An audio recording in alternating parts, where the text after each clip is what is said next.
How to repeat the same song in Apple Music. Hey guys, welcome back to the channel. If you'd like to repeat the same song on your Apple Music, here is the process to do so. So first of all, you'll have to open your Apple Music on the iPhone.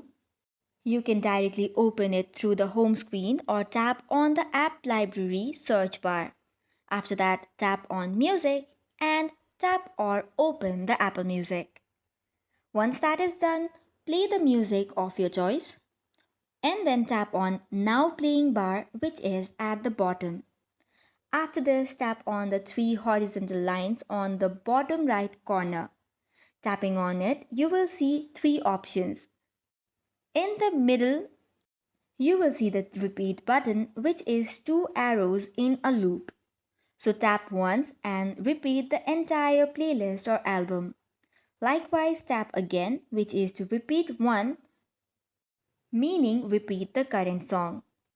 If you'd like to turn it off, you'll have to just tap on it again and it will turn off the repeat. So that is all for today's video. For more such contents, do not forget to hit the like and subscribe button. Thank you and keep watching.